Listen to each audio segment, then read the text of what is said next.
I'm Stephen Yan from Macquarie. I'm joined by Tom White, covering the online space at Macquarie Securities, who's going to give us some insights into the Montgomery summit so far. Hi Tom, thanks for joining us. So you've been at the Montgomery conference, second year running. What are some of the insights you've seen this year? I think for me, some of the most interesting themes that I've seen emerge from the companies I've talked to is that a lot of companies are really going after this idea of a marketplace. Right? There are several examples in the public markets today, when you're thinking about consumer internet companies that have built out this two-sided marketplace. Supply on one side, and then consumers representing the demand side of the marketplace on the other, and these companies sit in the middle of that and can capture a bit of the economics from the transactions between the two sides. So companies like Groupon, some of the online travel companies, I think are existing good examples of that. And today, past couple of days, I've seen some companies really sort of following that theme in some cases surprising verticals. So pets, used clothing. So some of these companies are really sort of following the way that's been paved by the existing incumbent e-commerce companies already.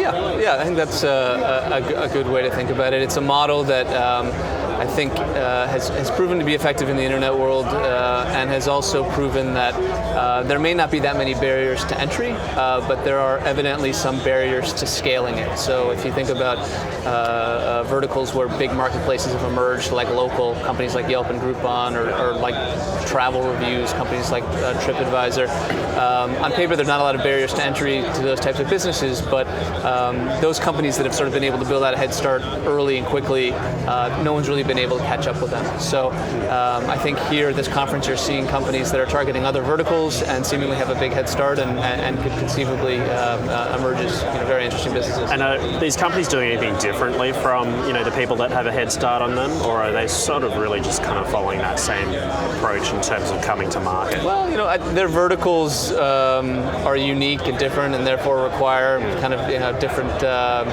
playbooks, if you will. But at a high level, it's about I think amassing supply first. So take a company like Dog Vacay, who got a fair bit of attention yesterday.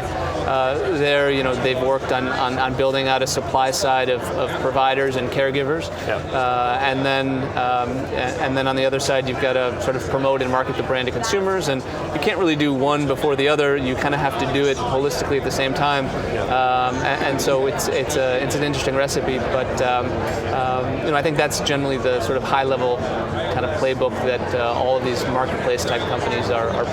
Turning to the investor side for one moment, what are you sort of seeing in terms of investor interest, whether that be sort of just in the public markets and institutional investment in these companies in general, but also some of the private equity players out there and what they're kind of looking for amongst some of the active players in the space? It's very interesting.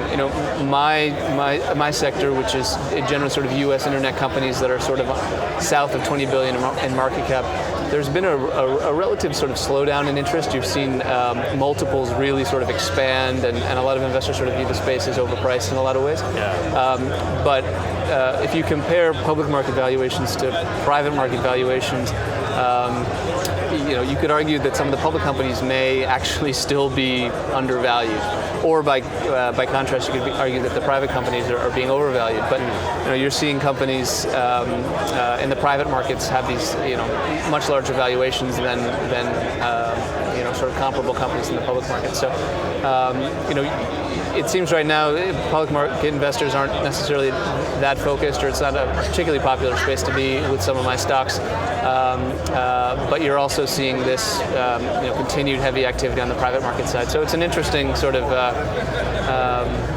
dynamic that's occurring. Tom, thanks for your time. Yep, thank you. That was Tom White.